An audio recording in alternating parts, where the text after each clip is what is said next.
Good afternoon. It is another beautiful Thursday, and the Chicken Box is back for a new episode. Black people versus diversity. How crazy does that sound?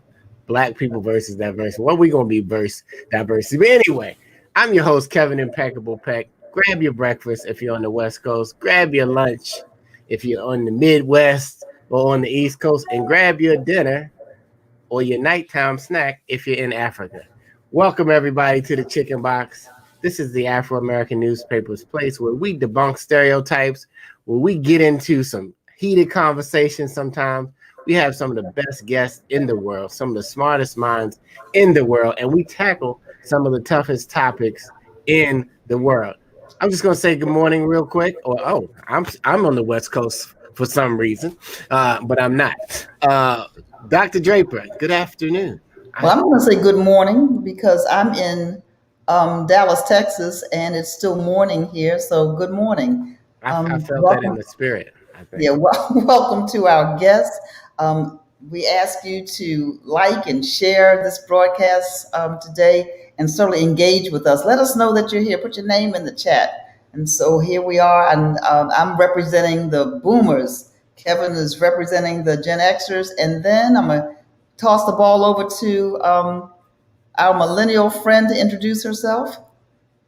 Hello, everyone. I am Misha Green, and I'm representing the boomers. I'm kidding. I'm representing the millennials.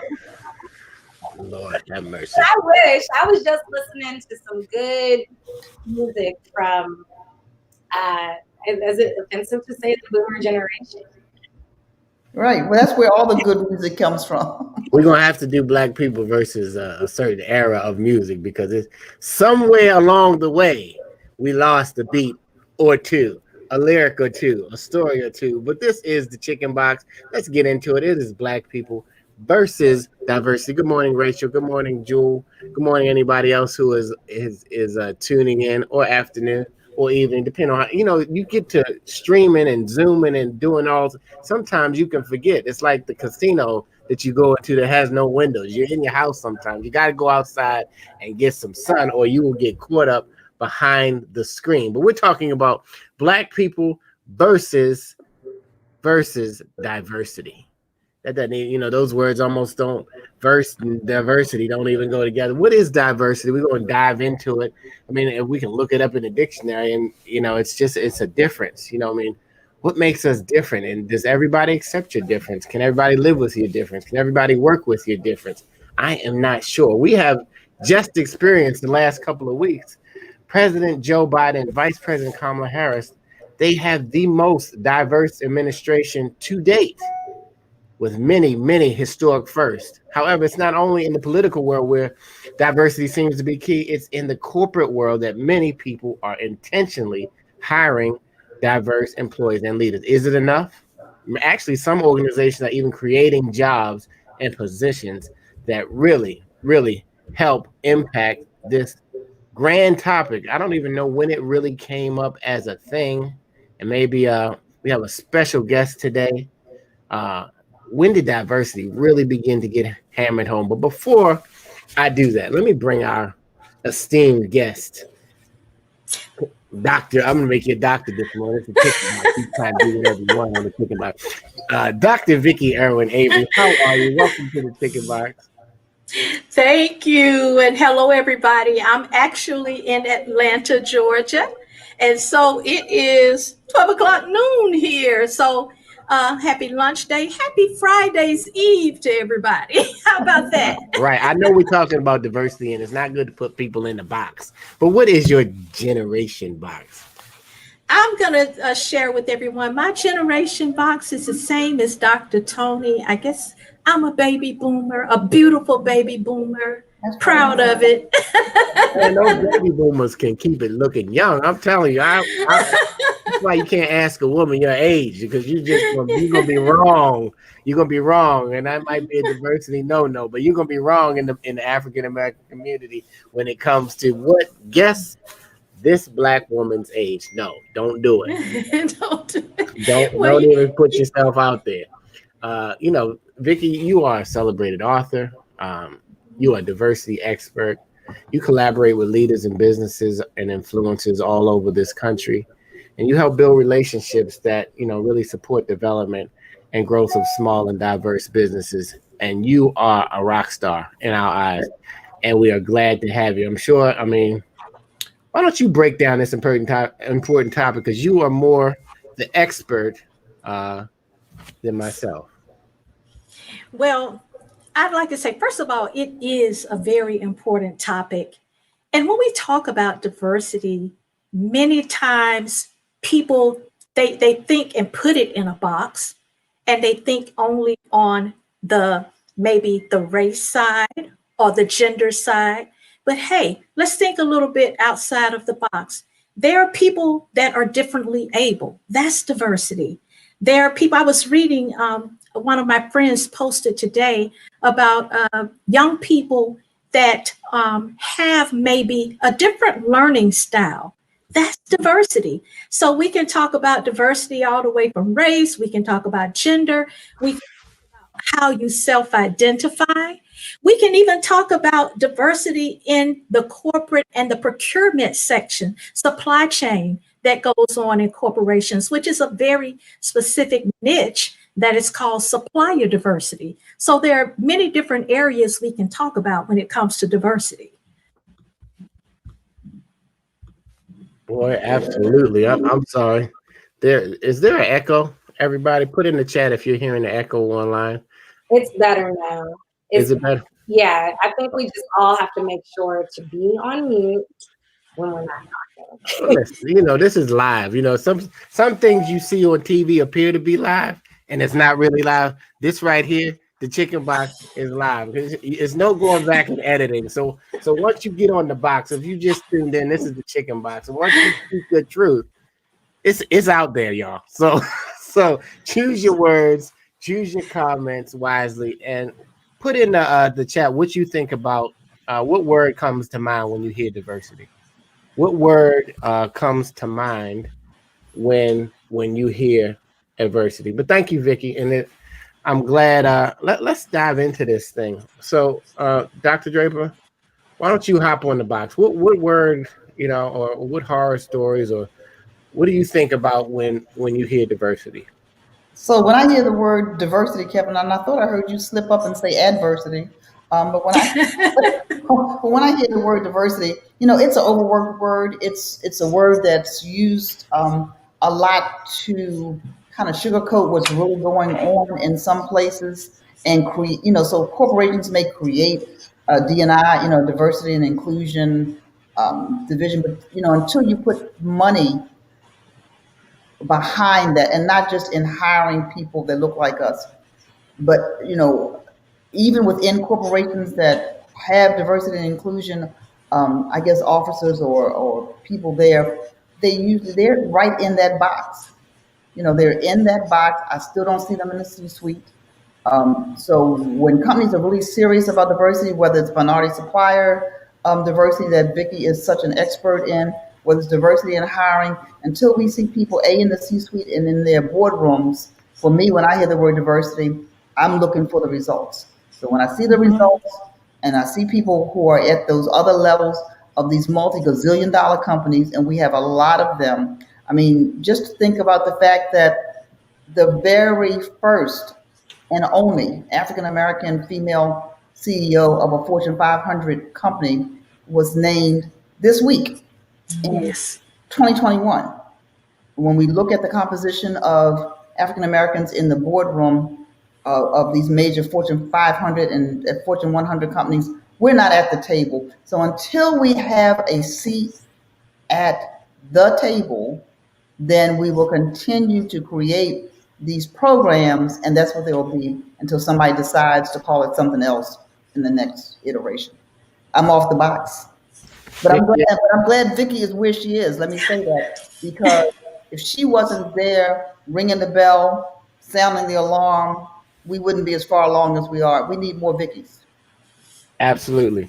This is the Chicken Box. You may have never heard of the Chicken Box unless you're from the Baltimore area. In Baltimore, it is actually a food delicacy. Let me make it a delicacy. It is 4 wings and fries, fried to how you like it. And we like to add salt, pepper, and ketchup to the box. And they say salt, pepper, ketchup. But anyway, here on the Afro, we decided to name the chicken box a place where you can speak your truth. Don't be a chicken and get on the box to speak up about the issues and the stereotypes that have been affecting our people. If you're just tuning in, share. Hit the share button. I had to remind myself because we are on the Afro-American Newspapers media company for over 128 years. Okay, it's a long time before most of us who are listening were even born. And we have been inspiring, informing, and educating the African-American community for a long time. And when we share, guys, it's something that might be said. It might not be just for you. It may be for somebody that you know who is looking to get into business and to move on. So please share, because when we connect, we are stronger. So Vicky, what do you think about, and then you're the diversity expert, but what do you think about when I say the word diversity? You know, one of the first things I think about is I have a painting in my living room that was given to me. And that painting is of 3 generations of African-American women. There's the great-grandmother, and she's sitting down, and the granddaughter is braiding her hair, and the daughter of her granddaughter is standing there too. And I think when I look at that picture and someone said, why you so love that picture so much? I see fabric, I see weaving, I see colors, I see varying thoughts, varying generations, like what we're talking about now.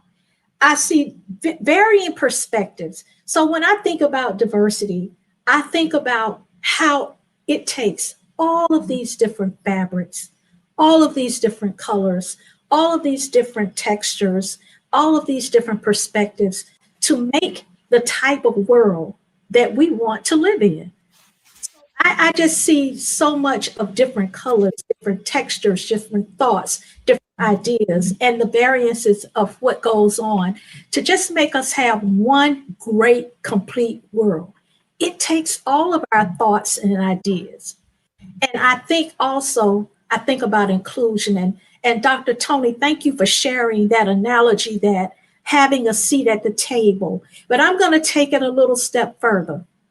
My job in what I do to help diverse businesses on a daily basis, I not only got to get you through the door and at the table, because getting you to the door and at the table, I call that equality.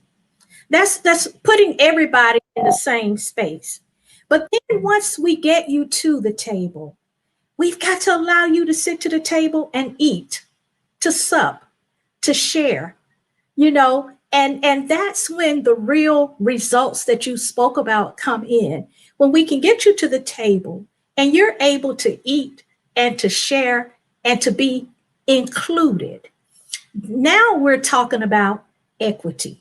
Because once we get you to the table, we do realize that many times some of our minority, whether you're a professional or whether you're a business, whether you're a small minority, female-owned, veteran-owned, whatever, there has been a systemic racism that has gone on for over 100 years. And so there has been the sense that there are gaps. And so equity means once we get you to the table and you're able to eat, what do you need to help to make you included? Because we want you to be included. That's how the results happen. Many times we can put a person in a position, but if we don't give them the authority they need, if we don't give them the budget dollars, if we don't give them the training to help them to be successful, then getting to the table is really not enough. And so a lot of what I like to talk about now is not only just diversity, but equity, inclusion, and sustainability. Once we get you at the table, now you're eating. Now, how do we help you to sustain and develop your career to go to the next step? If you're a professional, to get you ready to be like Roz Brewster, I think, who is the new CEO of Walgreens, first African-American woman, like you said. How do we get you where you can be the first, the assistant coach for the Washington team, first African-American female assistant coach? So we have to talk about equity and inclusion in this whole conversation about diversity as well.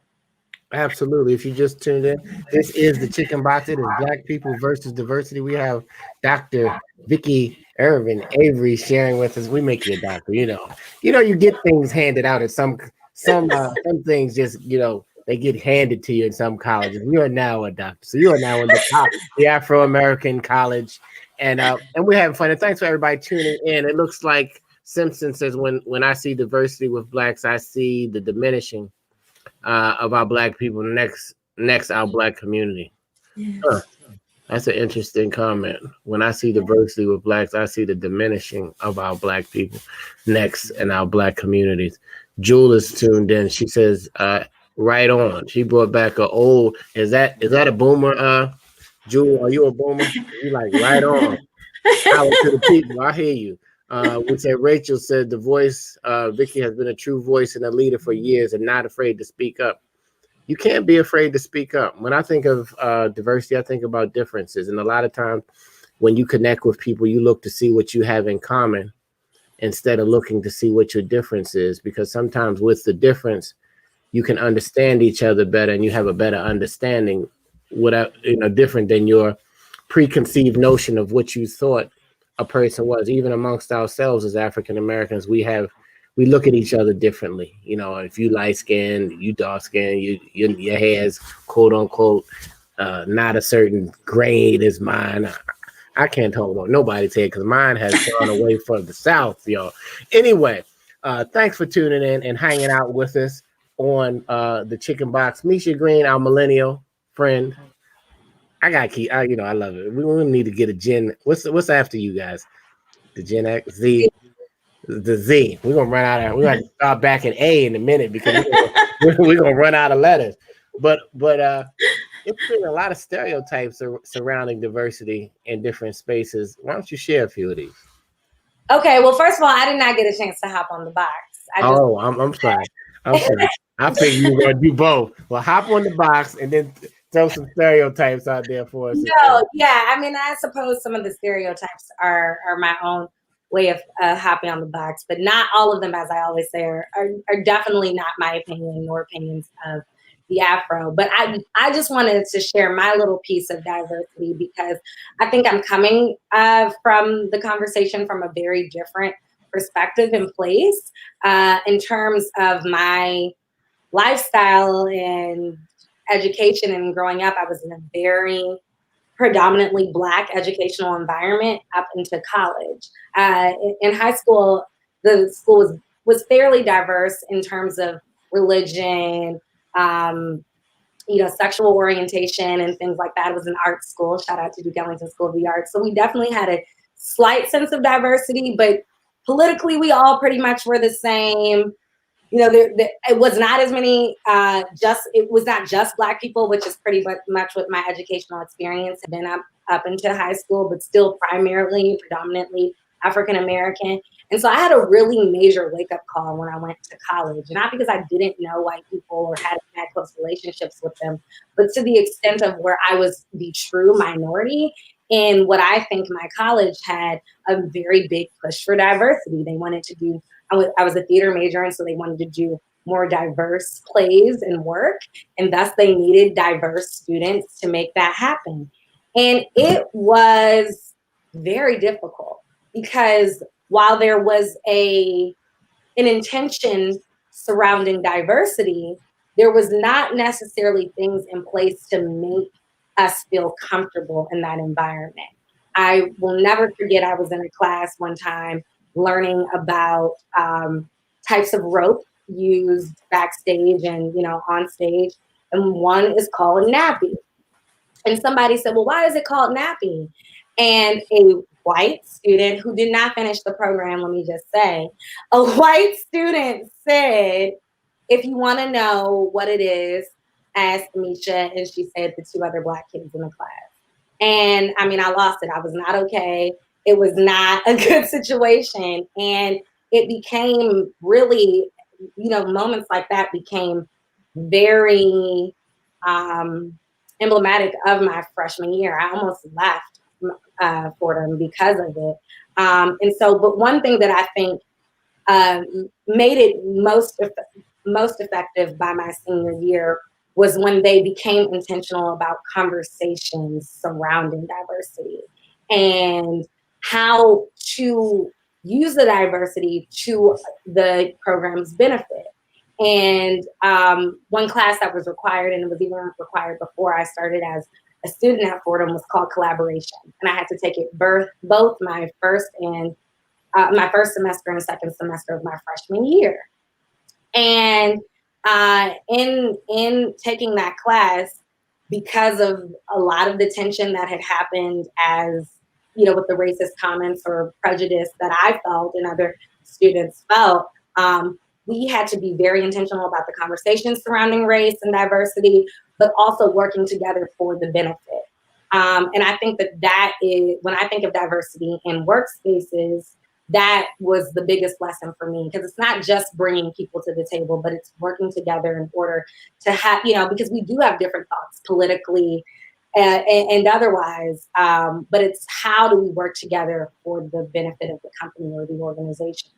And it took us some time to get there, for sure. But I stayed and graduated in 4 years. And so I think it worked out for me. But I did just want to say that piece because it was something very, very specific to my, formation as the adult I am today. And maybe we can even take it a step further. I've only worked for Black organizations full time since that. So well, Misha, if the chicken box could give you a hug, you could get a hug, because it sounds like I'm a Black woman. You really needed that. That was your. No, I think not. I don't need a hug. I just wanted to get that out because I think it's endeavor. I've worked for Black people, so my conversation in the workplace is different. But I think it also makes sense to, what I learned in school, I think makes sense and can be applied. That made you the boss that you are now. I saw it come out as soon as I said, "Oh," you was like, "Oh no, I'm good." So together when it happened. So we have a lot of people chiming in. Blair Smith just joined us from New York City. He said we need to. I don't even know this word. Let me see here. Demystify. Okay. Mm-hmm. Financing the Black. All right, Blair. Don't be using those big words on me, cousin. The stereotype that we don't know the money needs they need to be tackled on head on in the diversity. And is it everybody's job to make you feel comfortable? I'm gonna put that out there. What do you guys think in the chat? Is it everybody's job to make you feel comfortable when you don't look exactly, or you don't act, or you don't fit in, and you're not the athlete and the scholar or the tech person meets the popular person, and is it their job? Absolutely. Is it their job? What do you think? Stereotypes, Misha. I know you. I am ready to share the stereotypes. Again, disclaimer, as I always do, that these are not stereotypes endorsed by the Afro-American newspapers, nor myself necessarily, just things that happen in the world that we hear. And again, please feel free to add to this list in the chat. So the first thing is, when Black people are in spaces that they are the minority, they are watched closer. When Black people are in the minority in spaces, they are pressured to represent their whole race. There's a stereotype that it's uncomfortable to be the only Black person in spaces. White people, and that's from both sides, from Black people and white people, right? Some people say, well, we don't want to hire just this one Black person because we don't want them to be uncomfortable. And Black people are like, I don't necessarily want to go into this environment. Again, this is all from research. White people will look at minorities in spaces and think that they only have the right to be there from a diversity or affirmative action lens. Black people are known to get the job done without credit. Black people / minorities are treated differently. Diverse leadership is a recent emphasis, and that Black people are just now being valued in diverse spaces is also something newer.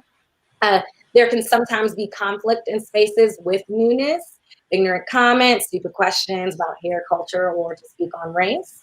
And I think that is about it in terms of all the stereotypes that I was able to gather. But I'm really interested to hear what people also have to share in the chat. I want to hear what Vicky has to say. Have you heard these stereotypes, being our diversity expert?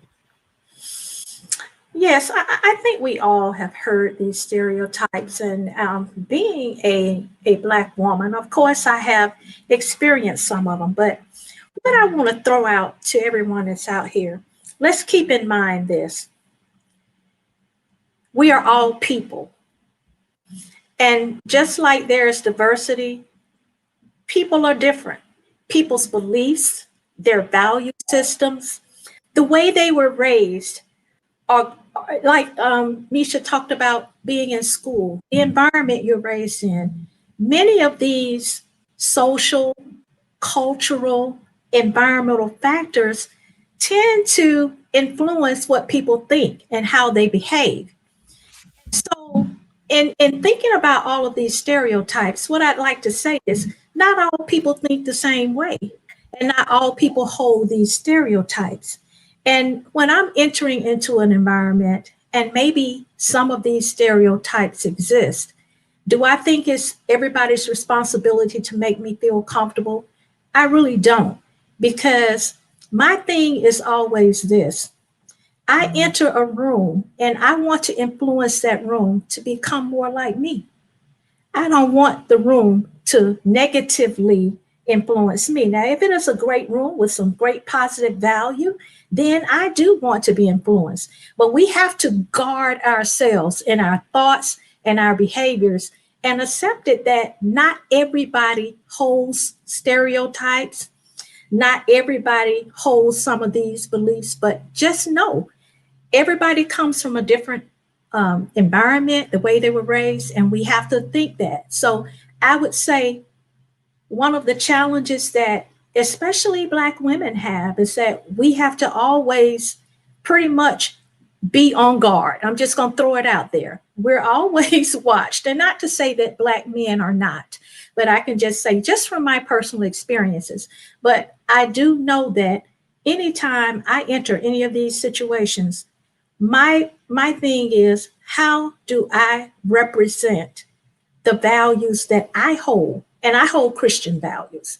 How do I represent and live and act out those values so that I can change that room to be more representative of what my values are, rather than some of those negative stereotypes? And I'd love to hear somebody else's feedback as well. And change the room. It's what people said. How do you change the room? I hear an echo, kind of, and because we're changing the atmosphere, and you said Christian on the airwaves, man, you think they're going to try to make an echo, but it's not going to happen. We're going to change the room. I'm going to lay hands on my mic because I got Christian values too. I'm going to get this internet going. Welcome to the Chicken Box. If you just tuned in, hope you're grabbing your lunch. I hope you're eating some food and gaining some food. I hope you're being stimulated. I hope you're sharing in this conversation, and we thank you. Delois, we thank you. Jewel, I think we're going to give you an award for the most comments of the year. Jewel is our number one comment. I think we're going to come up with a Rachel, you coming in a close second. But thank you, because when we see you part of the conversation, because we can't have everybody on the air at one time, and nor does anybody want to turn their camera on, because believe me, some people, they don't even want to get dressed. We barely want to get dressed from the bottom up. So but it has, the pandemic has even changed the diversity of how we do business and how we meet different people and how we interact.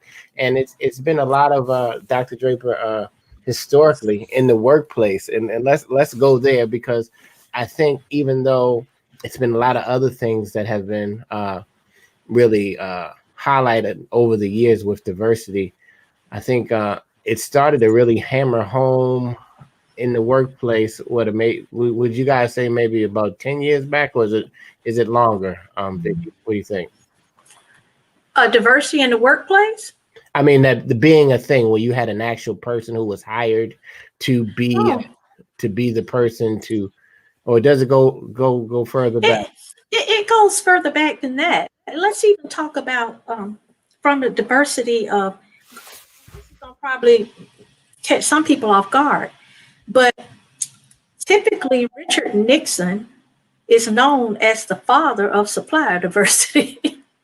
Back in the 60s and Dr. Tony probably knows this, back in the 60s when Nixon put out the executive orders, after all the rioting went on, he put out an executive order because he brought a group of African American leaders together, and they said, we've got to do something in the Black community to stimulate business in that community. And the federal government has a part to play in this. And so he put out some executive orders where it was said the federal government will begin to institute programs and require that federal agencies do business with minority and small and diverse businesses. So when we talk about diversity, we can go all the way back there. So I don't think that it's something that's just recent in the past 10 years. Everything goes in cycles, in my opinion. I talk about this a lot. Everything goes in cycles, and you can look back and these uncertainties and disruptions that we experience in life, they create a new environment. So let's go back to 9/11 when we had the 9/11 terrorist attack. The economy went down. Housing market got crazy, and you saw what? Travel changed. Airlines changed the way they did travel. Then you come up and we had what we call the Great Recession in 2008. And folks were like, okay, now we're in this Great Recession, and you had people doing things differently there. Now here we stand in this pandemic. And this coronavirus has opened up, like Dr. Tony said, and Impeccable said, even the way we do business and interact with each other. All of these type changes and cyclical things, that disruptions and uncertainties that happen, they impact what we do. Do they impact diversity and how we look at it? Yes. Right now, we had the racial tension that went on because of the Ahmaud Arbery. We had the George Floyd, the Breonna Taylors. And so all of these incidents that happened were brought to light. And anytime something is brought to light, everybody, we got to scramble now, and we have to address it and fix it.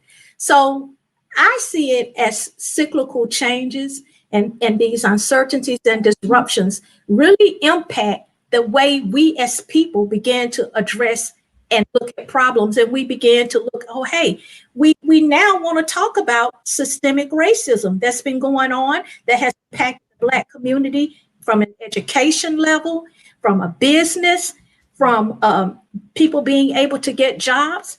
Citigroup released a report in the Q4 of 2020 last year that said, because of systemic racism in the United States of America, we have suffered a $16 trillion loss in our gross national product over the past 20 years.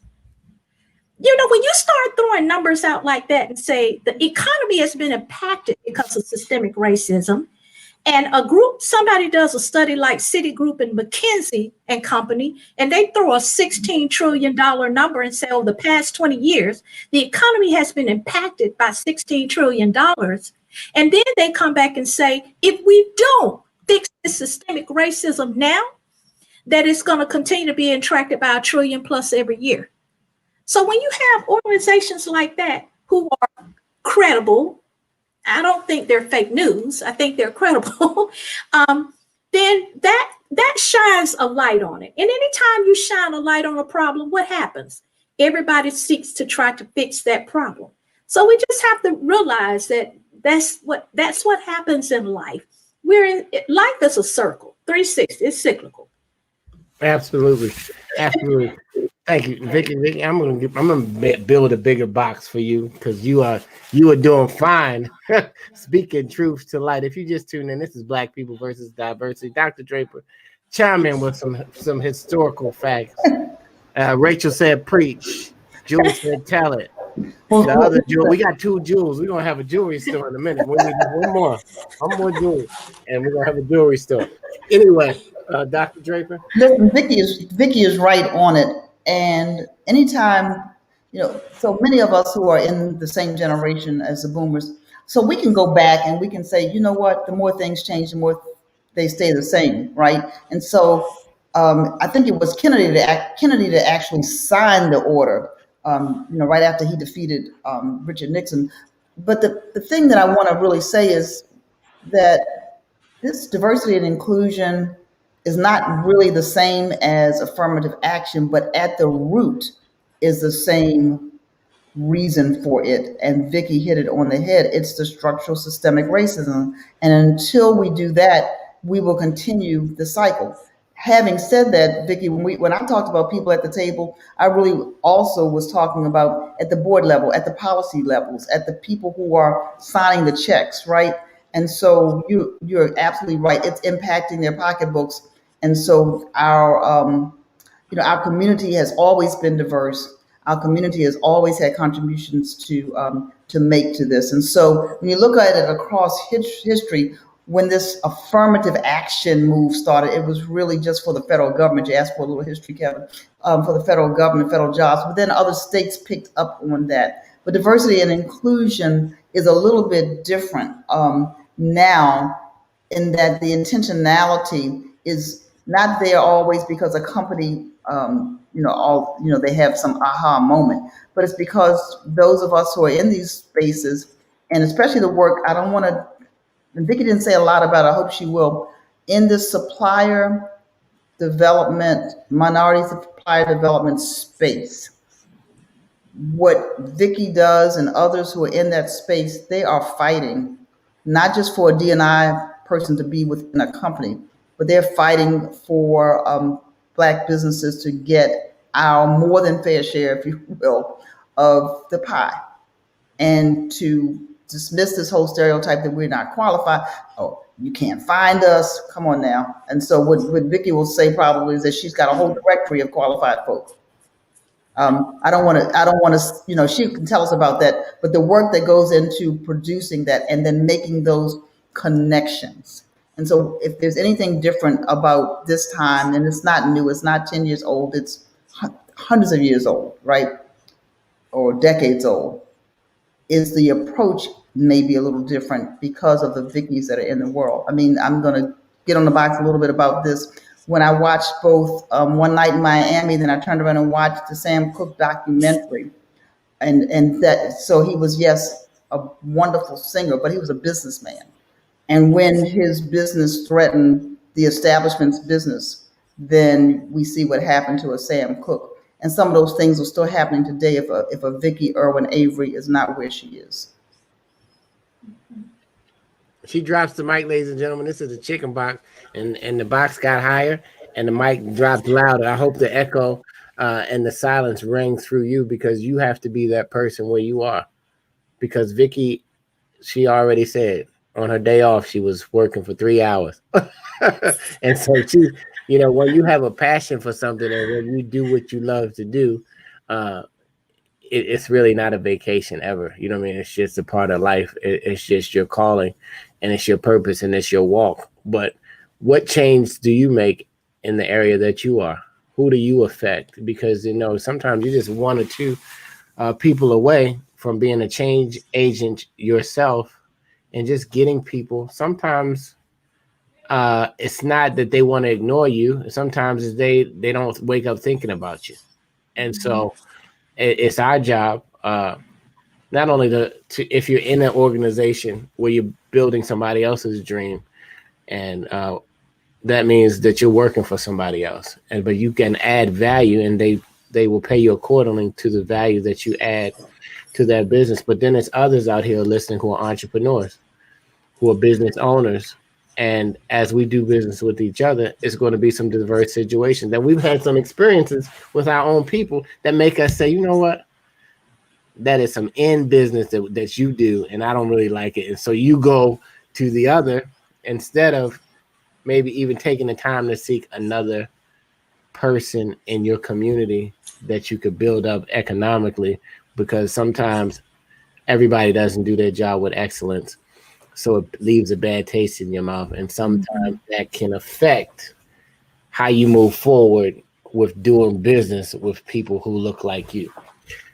Speaking of that, the Afro is, we're fed up with it. And we have a special guest, Dr. Draper. Let me see if I can pull this flyer up. This is a shameless plug, but it's a plug that we need. On February 18th, if you don't know who this gentleman is, this is Robert Smith. This is one of our African-American, not thousandaires, not 100,000aires, but billionaires. What's wrong, Misha? I can't hear you. I can't hear you. You're on mute. I was just trying to point, but it didn't work. Oh, okay. I'm sorry. I didn't know. I decided to put an image that blocked all of us just to show the power of Black business and it's free, y'all. If you're thinking about a business, if you're an emerging and you have a thought and 2021 was the year you're going to start your business, you need to be at the Black Business Matters Expo on February 18th. It is digital. It is virtual. We will be live and we will record it. We will have virtual booths. We will have people who will say one thing that could possibly change and stimulate your mind to really get going on your business journey. And if you've been in business for years, like the Afro-American newspaper, we're going to teach you and share some skills and have some workshops that can help take your business that may have been at a certain level year after year. And how do you move to that next? How do you accelerate your business to get to the next level? It's going to be a fantastic. That's just one of the great guests and speakers and just great human beings that are going to be here who have done it in the African American community. I will put up the link to register. It's if you go to afro.com, you can register there as well. But be there February 8th. Tell anybody who thinks about business, who does business, who has their own business, that Black business matters. And if it does not matter to us, I don't care how many rooms you go into, it's not going to really matter to them. That might have been my box for the day, y'all. But me, every time we have an Afro fact. That's right, Afro fact. And it blows my mind, even though it's a family business. I'm 5th generation in a business. When everybody, it was blacksmiths and people and a lot of housekeeping and all other kind of jobs that you probably can't imagine back in 1892, that our great grandfathers decided to start a media company or a newspaper. Less than 2% of the African Americans could even read. And for a business to be around that long and passed on through so many generations is a phenomenal accomplishment for anybody who's ever started a business. So y'all, we are going to lead the charge because we have enough years to lead the charge. We made enough good decisions and bad decisions, but we did not quit. And we are still here and we're still changing. So Misha, what is one of the beautiful Afro facts that go back into history in our archives to really highlight today? On January 28th. Happy birthday, everybody, whoever's born, or all the January babies. Yeah, all the Aquarians, right? All the Aquarians of the world. Was it your birthday, Miss Vicky? Yesterday. Oh, well, happy birthday, Vicky. You know what? We should have had a Zoom party for you. Y'all tune in. We got DJ so-and-so coming up for Vicky's party. No, I'm kidding. Yes. No. Well, actually, so this is perfect because I normally try, as you guys know, I try to get the Afro fact the day we're a weekly publication, so it doesn't always work out because our historically, we've been weekly. That said, it was January 27th that the publication didn't come out. I think last year it was like perfect somehow from when we first started in 1892 that whatever it fell on in 2020, that Thursday was the same. But it didn't work out. It's not working out this year. So it's January 27th that the edition came out, which happens to be Miss Vicky's birthday. So happy. So then I know you're a boomer, so I don't think it's offensive for me to ask if you remember this Afro fact, okay? But you can tell me at the end. This week's Afro fact is inspired by January 27th, 1973. And it was the edition of the Afro where our headline was Viet War Ends, Reactions Mixed. The article was written by Elaine Taylor, and she talked to people after President Nixon announced that a peace settlement had been agreed to in Paris to end the Vietnam War. Now, some people were glad the war was ending, while others worried about the people of Vietnam who were still in war. Someone said, "I'm glad it's over with." One veteran said, while another person told Taylor, "It's good to have American troops out, but it won't do any good for the South Vietnamese. They're still fighting." The three veterans Taylor spoke to were 20, 22, and 26, all with their lives ahead of them after coming back from war. And that's this week's Afro fact. Now, I want to do some research as I say that, because it's interesting that Nixon is the one who told it, and maybe you guys can help me with that and what he was doing, helping with the peace agreement there. I thought that was very, very interesting. But more importantly, do you guys remember that moment? Was anyone around for that? For the Dr. Draper, I think you're on mute. No, we're going to make a mug. This is an aside. Speaking of business, somebody will make a mug that says on one side, "You're on mute." And the other side say, "Put your device on mute." And so you get into it. I'm on it. I'm on now. And you just turn it from one side to the, and it comes in different colors. Say no more. We have to make this happen. And if anybody who's watching this live, we have the ability to see who was watching. Right, that's what we need. But certainly, we remember 1973. I don't know that I remember the Vietnam War well, because I was in college when young brothers were being drafted for the war. Well, of course, they could use college as a reason not to go to the war, right? You're in school, you didn't have to go to the war. But I certainly remember a lot of people going to the Vietnam War, which was unpopular, but our folks still served there. So I can imagine the reaction was mixed, just because this was a very unpopular war. I don't know any war that's popular, though, by the way. Yeah. So, Vicki, do you remember that moment happening and it being your birthday and it being a big deal? Because all the research I found is like, that is the day that Nixon signed the peace treaty in Paris. I don't remember that specific day, but when we talk about like what Dr. Tony just talked about, the war and everything, you want to know what I do remember? And this is so crazy, but I remember Marvin Gaye, What's Going On album, because Marvin Gaye was really a true poet, in my opinion. Him and people like Gil Scott-Heron and Nikki Giovanni, and they talked about real world things going on. And Marvin Gaye addressed this war thing head on with his What's Going On album. And for all you millennials and Gen Zs and Xs and the YWZs or whatever, go take a listen to that What's Going On album if you want to know what the culture was of that time. And I see Dr. Tony shaking her head. That's still, in my opinion, in the top 3 of the greatest albums ever written. So if you want to know what it felt like during that time and what people were feeling, listen to Marvin Gaye. Black people versus music is coming up, y'all. It's coming up. It's got to come up, because it is a record in every thread of your life. And and I tried to fight. I'm glad you brought it up. And this might not have. I'm going on a tangent for a second. But when Michael Jackson passed away, at first I just was like everybody else, and I was very just shocked and sad. But then I was also a DJ in my personal time, and I started thinking about every point of my life there was a Michael Jackson song. And you know what I mean, and I even from a kid, you know what I mean, you're not going to be a tree in the Christmas play this year, Kevin. We had to learn give love on Christmas Day.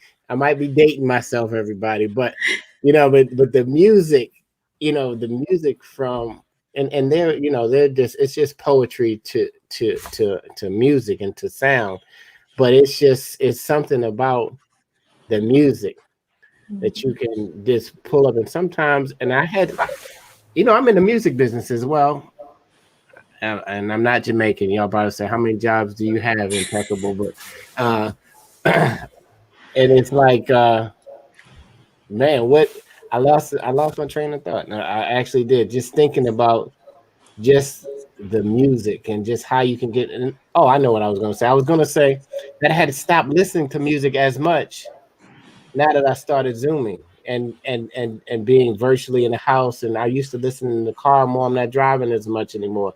And I really had to just turn the music on. And sometimes during these times, you just got to turn on some music, whether it's gospel music, whether it's classic Marvin Gaye, like you said, whatever the music is that really speaks to your soul and to your spirit or to your mood for the day. And sometimes you need some upbeat music just to change the atmosphere in the room. So turn the music on, y'all. It's interesting you would say that, Kevin, because every night now, this is every night for about a month, we've been listening to a different old school artist. So last night it was the Dells, and then it led us into Laura Nyro. A lot of people don't know who Laura Nyro was. She wasn't African American, but she sung like an African American, and Patti LaBelle was in her backup group. So it's history to music. But I want to go back to what Vicki said. I don't want to miss this. Marvin Gaye's album, What's Going On, was specifically addressed to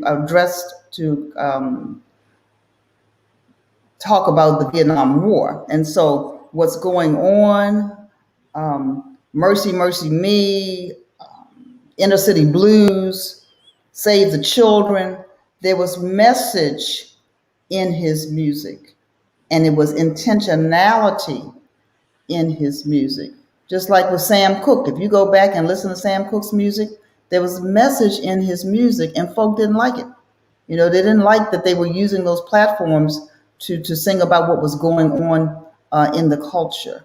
Yep, I see some of the comments. Simone, Yes, Simone. Simone. Somebody else raised Laura Nyro's name.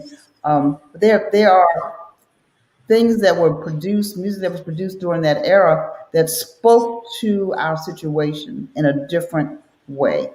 And it was respectful in one way, but it really was hitting very hard at some of the social issues. And so here we are, 60 years later, right?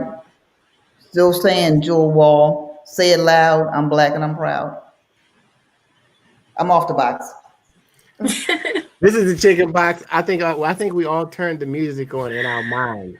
And right after this, if you get a break in between your Zooms, your meetings, your children, you being your co-workers, your high schoolers, your middle schoolers, your whatever schoolers you have, we salute you now. The teachers, yes, they still get a salute, but the new teachers who were not trained, we absolutely salute you. So 30 seconds. Talk about music. And so Crosby, Stills, Nash, and Young said, teach the children well. That's real old school. You got to go way back. Don't worry, we're coming up. Matter of fact, we might save it for Black Music Month, but we can't wait that long. We're going to be Black people versus music, and we're going to get into it. And, you've heard the Black card, and if you don't know X, Y, Z, you're not at Black because you don't know. Anyway, we're going to get into all of that because music, it crosses all boundaries. It is the most diverse. You can have diversity in music and then go right outside and fight each other because you don't like how you look or where you've come from or what side of the city you even come from. And that's a whole nother story. But everybody, 30 seconds. No, really 30 seconds. This is your final moment on the box, except for our guest, Vicki. You can take 2 days if you like. But everybody else, 30 seconds. You're on the box, Misha Green. Diversity or whatever's going on in your mind right now, wherever we've gone. Okay, I was wondering if this was the hot grease question or not. So no, this is just anything that's on my mind. Okay, well, if you want to make the grease hot, what's the question? No, I was gonna let Dr. Draper choose it because again, I have a very interesting take on diversity from I work with Black people. So And we are diverse as well. and we are diverse and we have so many different kinds of we still have different perspectives and things like that. But that's why I don't want to choose it. But I will get on the box just to say that I really have appreciated everything I've learned today. And it's so interesting to think about the fact that diversity truly does the conversation can reverberate in no matter what you're talking about. So the fact that we got to a conversation, which actually was about war, et cetera, but about Black music, and how it relates right back to diversity. Jill Mary Johnson, Lift Every Voice and Sing our Black national anthem, right? Again, I just think is really empowering. So I don't know if we're getting in the grease, but I've really enjoyed this conversation, and it makes me really happy to be in a world where we can have these kinds of conversations right now. Dr. Draper, do you have an old Crisco can that you like to bring up? So, What a Crisco can. I think y'all don't know what that was. Your grandma, had one of those blue cans. Peach and stuff in a minute. Crisco can. So here's my one word, and I'm gonna get on the box with this one word, and my one word is intentionality. I think that diversity and inclusion requires intentionality from, first of all, from how we view it and how we want other people to view it, because there's no shortage of African-American talent. There's no shortage really of African-American businesses, but we need to be scaled in a way to make a real dent in the, in the economy. But we make that dent anyway because we are great consumers of certain things. We're great consumers of everything, but there are certain things that we are even greater consumers of that other people are making money off of our consumption. And so the supply chain just needs to be broadened. It's there, and getting our products and services to market in a way that benefits all of us and not being quiet about it when it's not beneficial. Because a lot of times what happens is we get inside of some organizations and we forget we have mirrors. So we don't look in the mirror at home and say, oh, you know what? I wonder if I can help another Black person do something. We look in the mirror and we say, oh, look at me. Look at where I am. And we keep on getting along, going along to get along. And so we've been doing that far too many years. And I call that enslavement. And I'm looking forward to supporting the Vicki Irwin Averys of the world. Vicki, we've been remiss. We need to do more stories ourselves about you and others who do what you do to keep that profile raised. I'm off the box. The box is happening. The hot grease is getting hotter, but it's only the temperature that you make it in your mind. Let that sit in for a second. It's okay to be different, because the difference that you bring, that God has made you, your DNA, the problem that you were called to solve, whether in someone else's corporation or in your own business that you haven't even started yet, will only be solved by you thinking just a little different. Sometimes 10%, they say, can be the difference between thousands and millions. Remember, the door used to open just one way out, and then somebody came up with a hinge and said, okay, now you can open the door on the inside. Think of how much money they made. Think of how differently you can think, and get ready for Black Business Matters February 18th. I'm going to actually do one more shameless plug, but it's not shameless because somebody that is listening wants to start their business. Right, we're going to have an emerging and an accelerating session. We're going to have the hip hop preacher, Eric Thomas. We're going to have David. Oh, I need some glasses. I'm sorry. This is my Gen X is coming in. David Shands, about marketing guru, educator. Egypt Sherrod, who used to be a radio personality on Radio 1 for years in the Baltimore, D.C. market, but now on television. And also Brian Olds. If you think you can speak, then that is the Black Speakers Network. Please, this is going to be an event. Go to afro.com. It is free. We have sponsors. Comcast. I can't name them all. T. Rowe Price. Jumping. Business Journal. Urban League. And whoever else. And we just added Care First Blue Cross this morning. And so they are also one of our sponsors. That's what helps us to do this free. Let me also say, Kevin, there will be some nuggets that'll be dropped from business people who have already achieved certain things. Kathy Hughes, Eddie Brown, we're going to give an award to him. So this is going to be an outstanding program. And I'm looking at the registrations. Mayor of Baltimore will be there. Yep, representing him and his afro. That's fine. I'm happy that he's going to be there. But it is free. And one thing about being virtual, we're not going to run out of space. 200 people or so have already pre-registered, and I'm trying to personally get to 1,000. Some people say we're going to get to 300. I'm stretching for 1,000. So let's get it there. Yeah, we're going to get there. And it doesn't matter what city you are, what country you are, or where you come from. And if you don't look exactly like everybody on the screen, show up, because maybe you'll find out a different way of how to do amazing business with people of color, our black and brown brothers and sisters. So Vicki, I'm going to leave the final words to you. Our diversity. Kevin, before Vicki speaks, I want to say that if you own a business already and you say, you know what, I can't sponsor, maybe you can, but I want to participate. I want somebody to know about my business. There are also vendor opportunities for under $200. So if you are interested, under 200 for a vendor. If you want to, and it'll be virtual, so people can stop by your booth. They can hear about your business and all of that. And so I'm gonna put in the comments, Kevin, I'm gonna put L Housey at afro.com. That's for Lenora Housey. You all go ahead and email her, if you're interested in becoming a vendor. All right, now, Kevin, there we go. All right, Vicki. Okay, I'd just like to say my personal mission statement includes that I am looking to create generational wealth in Black and Brown communities. And what you just talked about is that. And if you want to know how we're going to correct this generational wealth gap in our Black and Brown community, it's through entrepreneurism, business ownership, doing business with each other. So I applaud afro.com for having this conference that you're doing. I know I'm going to connect with Dr. Tony, but for those of you that are looking and you're saying, what is it we need to do? That's what we need to do. We need to build more Black businesses. And if it's okay, I'd also like to share that I do have my book. You can go to VickiIrwinAvery.com. The Next Normal, 13 Essential Vitamins for Future Thinking. And if you are an entrepreneur or business owner, this book was written for you.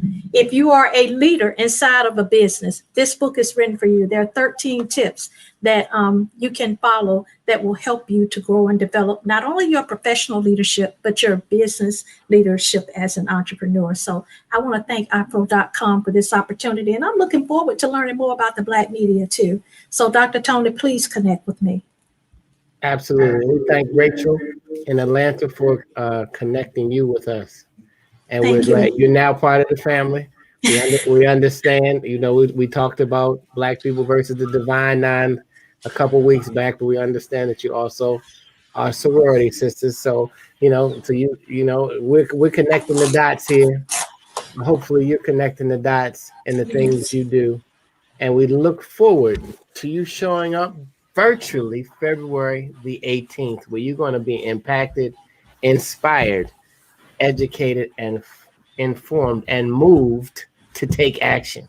It's not enough just to sit through, and those who sat through, take some action wherever you are, and be proud of your diversity and wear it proud. You don't have to fit into the box that they, whoever they are, who don't matter, have decided to put you in. So until next week, I'm Kevin Impeccable Peck, Dr. Draper. I'm representing Gen X. We got the millennial. We got two boomers. Boom. The boomers, they drop the bomb on you. And if you really want to really get ahead, hang around some boomers. They're gonna drop some wisdom on you to help accelerate your life and your business. The Soros are saying, hey, Jewel, Simpson. I'm sorry if I can't say your first name, or maybe it's my glasses, but I'm not going to try because I'll mess it up. Okay, they are proud. You also in Atlanta. And thank you for tuning in. And go to afro.com and become part of our family. For less than $2 Uber Eats, you can have a subscription on $40. You can have a subscription directly, a digital subscription. We're not owned by Fox. We're not controlled. Nobody controls our voice, but we have to support the organization that supports the community, or else we will be owned, and then they will send the messaging that they want to send to our community because we decided that we didn't support each other. I'm going to end on that, and we'll see you later. Have a great day, everybody.